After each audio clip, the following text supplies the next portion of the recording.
Hello, hello. Welcome to Driven by Design, the only automotive show that shows you the future of the car industry, one conversation at a time. And I'm very excited today because this is our first day using our new music, which you can hear in the background. It's like a little And I group. think you're over-caffeinated today here. No, it's under achievement today. I haven't done anything today. We've got our wonderful engineer and producer, Paul Roberts. Yes. And today is a very special show. It really is. We rarely do a show like this or have an opportunity to do a show like this. Yeah, it's a tribute show. We have two guests, too. So there's a lot of firsts today. First music, first intro, first tribute show, and also first two guests. We have one on the phone, who is Brenda Parkin, former designer at Nissan. Brenda was in charge of all of the color and material for Nissans in North America. Say hi, Brenda. Hello, thanks for having me. Hi, Brenda. Yeah. Hi. I'm so glad you're here. Can you hear us okay? Yeah, you're clear as a bell. Okay, good. And our second guest, who's in person, right here in front of me, is Anka Bodak, also former Nissan designer. And the theme of why we're doing former Nissan designers will be very clear in a minute here. Anka, incidentally enough, worked for Brenda. She was Brenda's employee and was a color and material designer working for Brenda for most of the years. Was she a good employee, Brenda? Tell us the truth now. Come on now. She doesn't work there anymore. Yeah. Easy to say the best. Okay, all right. Yeah, both of these designers are very generous, talented And let's designers. get Brenda to be a little closer to whatever you're talking into, a cell phone or a smartphone, because you're a little soft there. Okay. There we go. As close as you can. This is going to be a close-up, intimate conversations with some fun memories of apparently a very amazing man who I never met. Yeah. And that's a great segue. So the reason we're doing this show, as special as it is today, is to talk about Jerry Hirshberg. Jerry Hirshberg was the founder of Nissan Design International in 1979. He created the studio that was responsible for about 75% of the cars in North America during the 80s and 90s.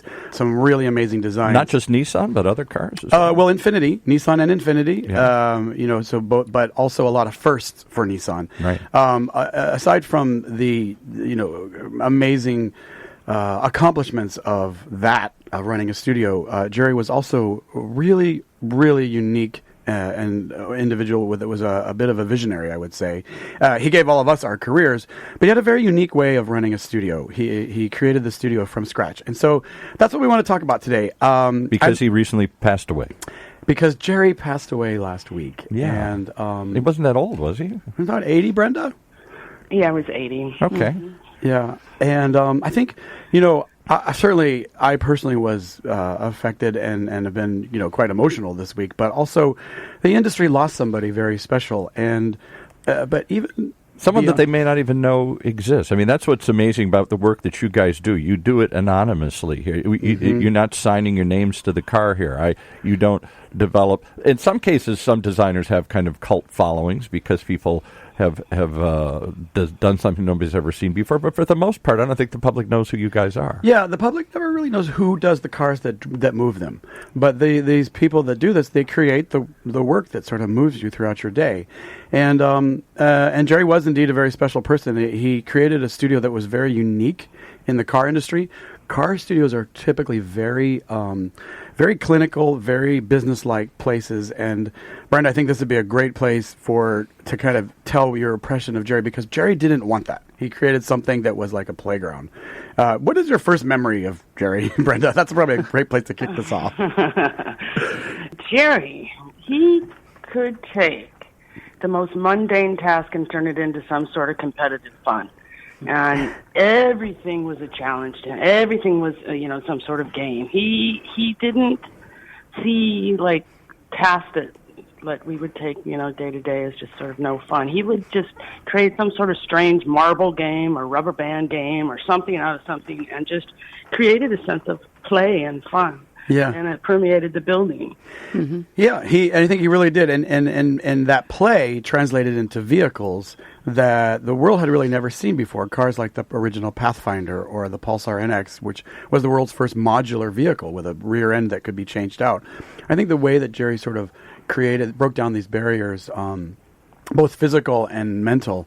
Like my earliest memory of Jerry is somebody stealing his clothes in the locker room and him deciding just not to wear clothes because he wasn't going to let them get his goat.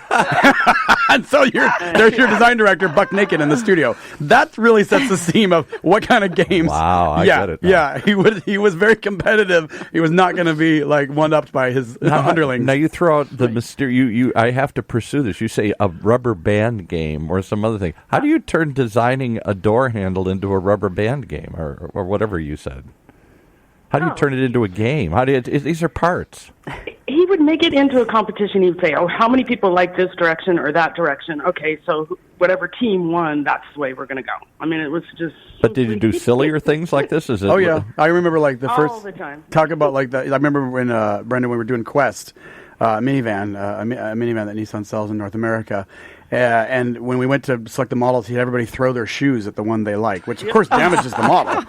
And I was a new employee. I thought, this is how it's done. You're gonna okay. And I remember at the end of the review, he was like, "Oh no, we'll never do that again. That was just today's thing." It was always like that, right? Or throw people in the water. Remember, whoever won, wasn't it? Whoever's model won. Yeah. Tell the story. I don't know what was it. Whichever model or design won, they were somewhat questioned and thrown into one of the pools. Beautiful pools that were like low pools, not deep pools. Drowned. They were drowned. Basically. So then those guys, whoever that was, like they had no dry clothing. Yeah. Hopefully they knew that. So maybe you they had knew a not to wear second set of white on the clothing. day of selection because you were going to be transparent.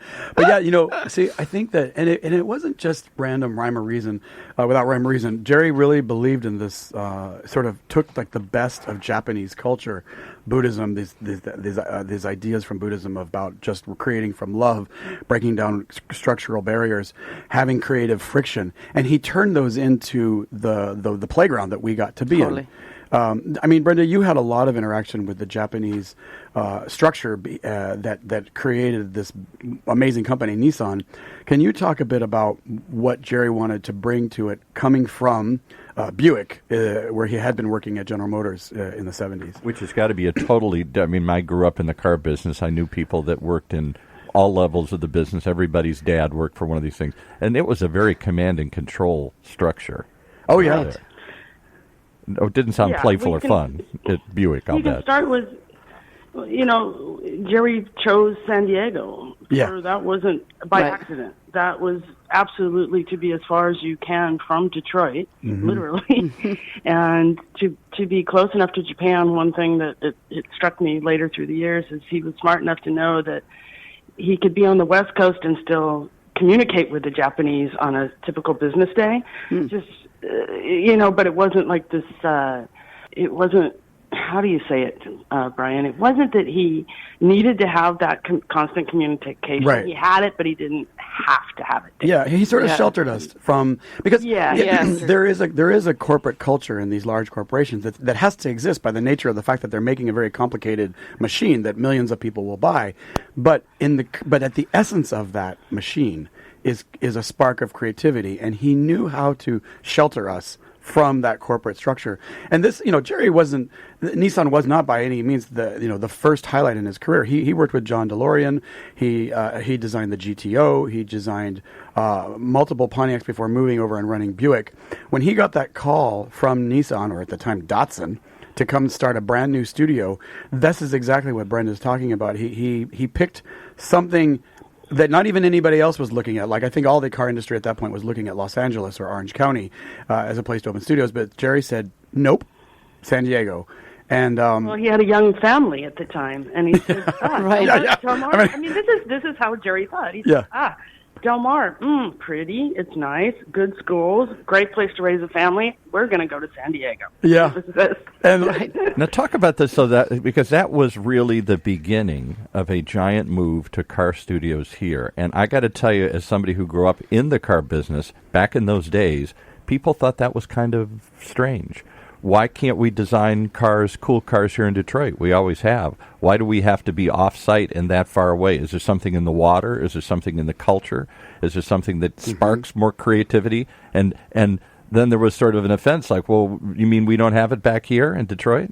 I think Jerry would have said yes. I know. I'm sure he would have said yes. Jerry loved outdoors. Yeah. I mean, he appreciated outdoor sports, and he liked sunshine, and sunshine is fantastic when you're looking at an exterior model, and you can take it out year round. And I think there's also the huge car culture in terms of the hot rod industry, and he just saw it as something that was doing something different, and that's where he wanted to be. Let me just give you one other observation here. When he joined Datsun and left GM at that time probably had 50% of the market or more. So that was a big move to go, because I remember my father was an executive for Chrysler Corporation, and some of his underlings left Chrysler when they were struggling in the 70s there and went to start populating some of these companies, some of which rose to high positions, and they were all seen as, oh my God, you're going to go work for them? These are little toy companies. Yeah. Well, I think, Jerry wrote this amazing book that changed my life called The Creative Priority. It's still on Amazon. It's an amazing book, and it's about exactly what you're talking about, creating the creative culture. But when he got the call to start the Nissan studio, he actually hung up on the guy because he thought it was a joke from one of his colleagues in the studio. It's a dream. You have to imagine, here you are running a division of a major car corporation done in a major car corporation way, and here comes this call to start something from scratch, meaning hire the architect, design the building, design the culture that the people are going to work in. And Brenda, I was thinking, because one of your sort of seminal vehicles, Brenda, I think that you worked on is Xterra. I think you were, again, these are the two super talents that we have in the studio here are unsung heroes in the industry of all of the things that they've done. And they're so humble, so I have to kind of drag it out of them. But Brenda really created the color that we know of yellow Xterra. And I was thinking, Brenda, could you tell a little bit of the story about how Xterra came to be a vehicle? Because it did not come from a product planning document. If you talk about the research and stuff that was done with the minivans, et cetera. I wish Robert was on the line too, because he was so much a part of the exterior design of that. But I remember talking that the package, and Brian, you can clarify this more than I, but the package was a little bit funny. I don't know how you would call it. Like the rear was higher, so it had that automatic step in the roof line, and it was like, how are we going to deal with this? How are we going to deal with this? And it was like, well, let's think of it in some sort of like functional way, and what could it be? Let's work with it. Let's not. This is what it is, and that's where the basket came out. In the front, wetsuit or wet. Yeah, it came out of that because there's useful space that automatically has airflow. What's a good use for it? Yeah, and I think, and I remember at the time, Xterra was done before my time, but I remember coming into the studio, and that was the story that was told to me, sort of established of how Nissan worked. But this idea that people at the time were not using their SUVs for SUV type things; they were using them as grocery getters. So, didn't he send you guys out into the field to study vehicles that were being used with the way they intended SUVs to be used? Do you remember that story? Yeah. We went out and we looked at a lot of people loading all kinds of different things into different products. Yeah. Yeah, like minivans with surfboards and surfboards and how were people using this? We noticed people were like hanging their wetsuits off their mirrors. Hanging wetsuits off their mirrors. I think that's where the wetsuit, because the car had seat covers or wetsuit material. Right. But this idea that you don't go, you don't receive the document from product planning and you just do what it's told. You go out and you get involved in the in the mindset of the person you're designing for. But was that radically different than what they were doing in Detroit? Oh, I don't think that you would have gone to the beach and looked at surfers loading things in Detroit that way. You may have done like clinical studies and things like that, but it was a different kind of culture for sure. He definitely sent us into the field. I remember early on in my career working on Titan pickup truck, and at this time Nissan had never done a full size truck, and so this was a big deal. The truck was so big that the clay plates couldn't contain the model. They had to push it backwards to work on the front and push it forward, because when they built the building, they thought Nissan will never do a truck that big, but we did. And one of the things he had us do was leave the studio and go camping and go be with people that use trucks, rodeos and things like this, and to really understand what they were for. Is that when you went to the strip bars or something? Well, that's a good... Yes, but for different reasons. The pole dancing, that's a great actually segue. That's the kind of thing I learned from Jerry. So years later, when I started my own consultancy, I had a project with Volvo, and they sent me into the field to live with long haul truck drivers. And one of the places we went where the prostitutes hung out and the strippers hung out, because they were using these amazing poles. And I loved the pole dancing because the way they would use their thighs to hold onto the poles was a friction idea. Defy gravity. And we came up with a whole shelving system from the pole dancers. And I just, that whole idea of like doing that came from Jerry. Yeah. I use things in my career today. All of that came from Jerry. I remember, I think Anka, when we were working, I think it was either when Jerry was there or right after he left, we were able to do a whole line of furniture. And maybe you can talk about like how you came up with the idea of using paper, and we almost got fired. The paper mache. Yeah. Well, yeah, we were always investigating materials, and I love that Jerry he totally encouraged that. We also had, DCL. Design so we're doing Context always Lab. our own research with them. Research but lab. mostly, I love just working with Brenda in the color studio because, and I still remember when I was hired, I walked in the studio. I'm like, oh my God, this is like just a continuous of my studies. Yeah. It did not feel like a work environment at all. It was more like, wow, I'm getting paid to study and explore these incredible things. Yeah. So yeah, that was another thing. So what did you do with paper mache? Paper mache doesn't fit in a car. Right. Come on. Even I we know were that. investigating. I mean, we had all kinds of strange things in cars. It was so much fun. We had felt. We had. The next step was like, how can we make a different instrument panel? Yeah. So Brian and we started researching like, well, maybe we can just cut up paper. And I think we found this like somebody had a blender in the shop, so we kind of stole the blender. I think we probably ruined that blender. No, it was their protein shake blender. we tried to make paper mache. You put glue and paper in a protein shake blender. Yeah, we tried to mold our own instrument panels just as a concept, but who knows? Maybe later on that became, we actually did work at a startup car company. Yeah, we did all use these paper. like fiber wood panels. So it was amazing just have this sort of sense of freedom. I think that Jerry, one of the things I remember about Jerry was that he didn't require you to always have a success out of every experiment. He called it freedom to fail. And sometimes an idea fails over and over again, and then 10 years later, something comes out of it. And as long as you were sketching your Altimas and getting your, grills and, door handles and car things done, you could do anything you wanted. Brenda, I think about the relationship that we still have today with Airstream, and that came out of the way Jerry ran the studio. It would be unheard of today for a designer at a car company to reach out to another company and say, we want to do a project with you without any sort of endorsement from, the layers and layers of management. But if you could talk about what we did with Airstream and how that happened. Well, and maybe back up, because I don't know if we said that Jerry embraced that we didn't just work on cars. Part of his philosophy is that it was very important for designers to not just work on cars, but to work on other products. Mm-hmm. So if we found a product that we were interested in doing something with, or or someone would come to us and he felt it would somehow grow the team, or we would experience something different, we would take it on. So we did everything from kids' furniture to golf clubs to yachts. Boats. I know. Somebody I met recently still remember that golf club.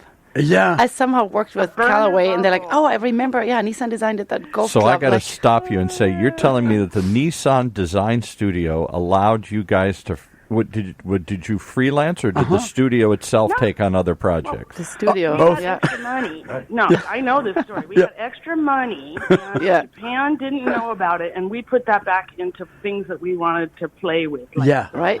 It would be like whatever. So you guys... Like a pool table, maybe, or the volleyball court? So Callaway golf clubs, for example, would come to the Nissan studio and say, hey, we want you to see if you can put a spin on this. And didn't he have to go up the ladder to Nissan corporate, and they'd say, no, I don't want you wasting time doing that. He'd protect us from that. Yeah, nobody really knew, probably, right? Nobody knew. Money would come in, and it would be like a little slush fund that you'd use for other things here or something, almost. Brenda, was it you or was it Diane? Didn't even hesitate on that one. Yeah. There's a designer who's just retiring soon named Diane Allen, really talented designer who did the Titan Z, just a whole host of vehicles. And I can't remember, Brenda, if it was you or Diane who were doing a line of furniture for children. And maybe you can tell the story of how you came up with a color palette for the... Oh, yeah. Oh, I remember.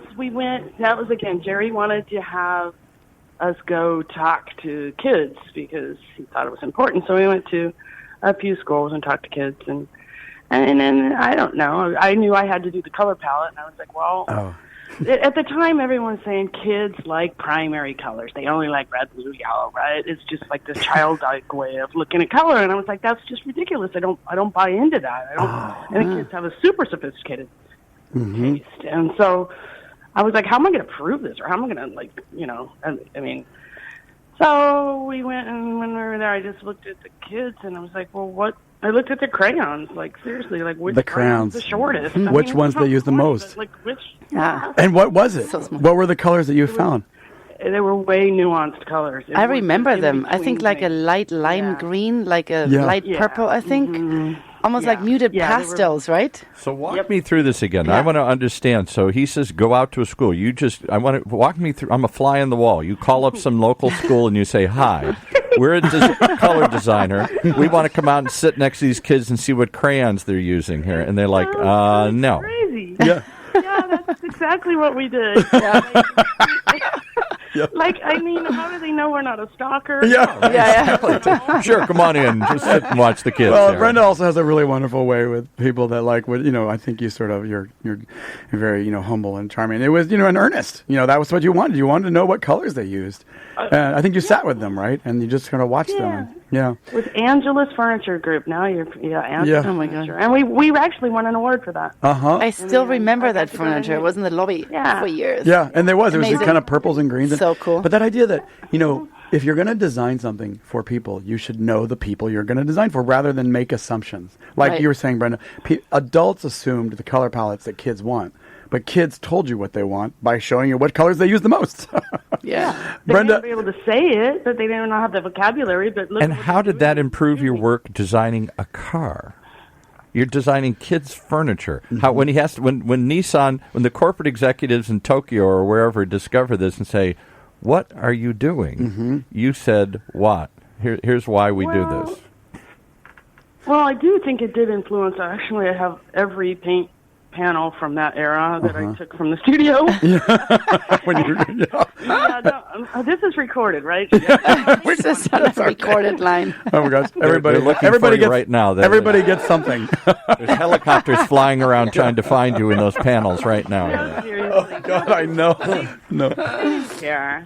No, I think that also it's about a mindset. If you're creative in that way, you'll be creative this way. Here's a story of. So that was the beauty of this. That something like going to speak to children broke up your mental calcifications of how colors are developed. You may not say, okay, these are the colors now we're going to use for the rest of America, but that type of thinking is what Jerry wanted. But I'm thinking of a very literal translation story, which I really love. Brenda, why don't you talk about the garbage from the car washes and the vacuum cleaner bags? Dirt. It's a very dirty story. Yeah. Yeah. All right. Well, I forgot even what product it was for. I think it was for something that was going to get. No, it's just regular minivan, I think. Anyway, I was like, well, okay, the carpets get really, really gross and dirty. Well, but what colors? We kept putting like really light beige carpets and everything. And I was like, oh, that's dumb. Why put beige when you know it's going to be? So I said, well, let's just get all the dirt from vacuums from around the U.S. Car washes around the United States. Car wash dirt. Car wash dirt. Hi, is this Joe's Car Wash in Toledo? Yes. We would like to come and collect the dirt at your bags here. Sure. You did. Oh my God. I had to call my friends all around the U.S., tell them to go to car washes and get it out. And then I sent them a $10 gift certificate. Wow. For dirt. For dirt. Amazing. But Brenda, didn't you actually find that different parts of the country had different hues to the dirt? Yeah, they did. That's of course, it was different stuff. So, but in the end, it gave me the value of what was the average dirt color. But I had to sift all this out, by the way. I had to sift it through a sifter, and there was some weird stuff in that. I was like, I'm going to get, like, hepatitis. But you did translate it. And I think I remember you were saying, dirt from Arizona had a ruddy color, and dirt from, Detroit was more blue or green, or, dirt from Florida was kind of creamy. Cooler. Yeah. So if I had walked into the studio, so I'm with the executive team, and they want to bring me through the design studio because they're so proud of the work you're doing. And you're over in a corner, going through piles of dirt. These two are making paper mache over here. They would have thought this is like an insane asylum here. It was. I think about. Okay, here's another. This is a very Jerry influence story. So when he let us. Encouraged us to do other things. One of the things I did was reach out to Airstream, and through a long story that I don't need to tell it here, but to take the value out of it, is that one of the beautiful things about an Airstream that I learned through establishing this relationship is that when you walk into an Airstream, you see yourself in the Airstream because the Airstream changes color. It's aluminum. So if you walk in with a red jacket, an Airstream turns red. How do you translate that into a car? Well, it does. Go ahead. The sleeping bag story. Tell the so this is a great one. Anka, so we did a road trip with Airstream. They gave us 3 Airstreams. Anka's got to tell the story. She's not telling enough stories here. Okay. Oh, it's fine. Your turn to tell so we had this amazing. This was another thing that probably wouldn't happen nowadays, or not in a different any environment. studio I could imagine. Our studio was getting remodeled, so we needed a place to house all of White Studio, which was the color studio. So we talked to Airstream, and I think we got like 3 or 4, 3 Airstreams. Yeah. 3 trailers, and they were all empty inside.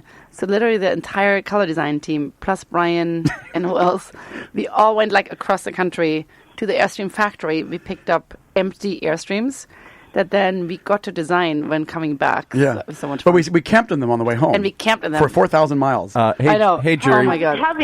Might I add, having never towed a thing in our lives. Oh, my God. None of us. We had I know. 3 Xteras and 3 trailers. We'd never towed anything, and we drive back. And we all had walkie-talkies and handles. Yeah. I still have to figure out tell people what happened to us in Missouri in that morning you woke up. So, Brian and we almost didn't even survive because I think the heater was broken. So we were like totally in the freezing cold, like sleeping in these super green like sleeping bags. Yeah. But in the morning we woke up, it's like, oh my God, this is amazing. The whole ceiling had like this incredible reflection of the green. The green. The trailer had turned green inside from reflecting the green suitcase, sleeping bag. So didn't that inspire the headliner? Well, it inspired a couple things. It inspired the concept car that we did that year for the auto show, which was a vehicle that had a trailer on it. But it also, what we did was it was the first time that personal content was coming into a vehicle. So if you remember, like when the iPhone came out, this was the first time you could bring your content into your car, and not like didn't come already pre-decorated or whatever. I mean, it was stuff you brought in and that you wanted to use in the car. Exactly. So we translated a literal analog idea of the car changing color to a vehicle that changed personality when you got into it with your own. At the time, it was like your own music, your video content, stuff that we're doing now in cars, where you get into the vehicle and it knows you. It knows who you are and it changes its personality for you. So that idea really, for Nissan, or for within Nissan as a studio, that came out of that morning of Anka waking up in the green, freezing, uncomfortable, totally frost on the inside of the trailer, and realizing this epiphany, and that begat a whole host of inspiration that inspired. And I think in general too, like to me, it was so amazing because we could totally go out of the studio and do like all kinds of research. I remember we used to go to like junkyards or, all these different places we went, or we took like road trips whenever the Japanese were visiting. So hey, Jerry, where's your team today here? They're in Missouri. Yeah, exactly. They're at a trash dumpster somewhere here. They're over to school talking to kids in crayons here. Yeah. All the way across the country. But I always felt like, you're really not going to get the idea at your desk. And that you have to get out. I really feel like he promoted that down to even lunch breaks were longer. They were an hour and a half, and people were like playing volleyball. They're always outside. Competing. Not going to get the idea at your desk. Well, here's what I'd like to do. Here's the idea I'd like to do, because once again, we've blown past our normal half-hour show here, and I feel like you've only even touched the surface. Do you guys want to stick around and do part 2 here and talk about, then, out of this incredible experience, what was born? How did it change the industry? Or has it gone back to what it was? Do you have time, Brenda? Yeah. Okay, we can keep going. Yeah, if you do, yeah. Oh yeah, I love it. We usually do 2. When we run out of time. Okay, fine. Yeah. Totally.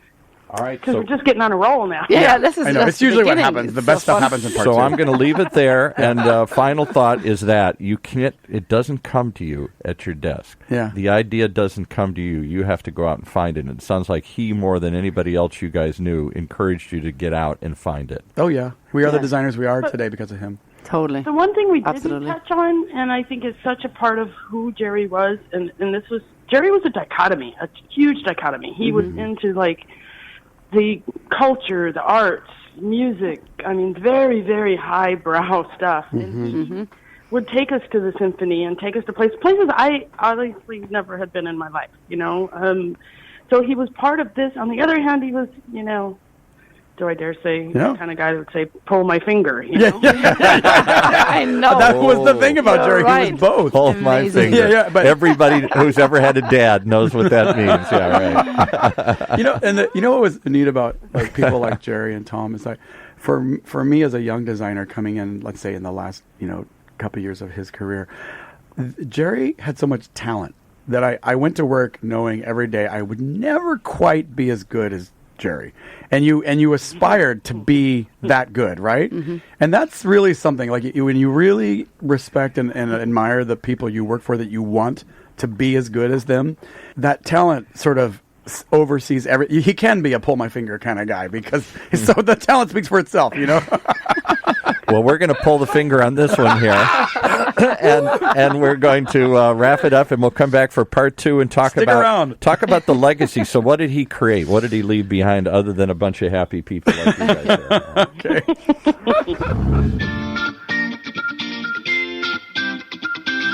All right, stick around. We're going to come back for part two. Right here in Driven by Design, right here in Orange County's only community radio station, OCTalkRadio.net.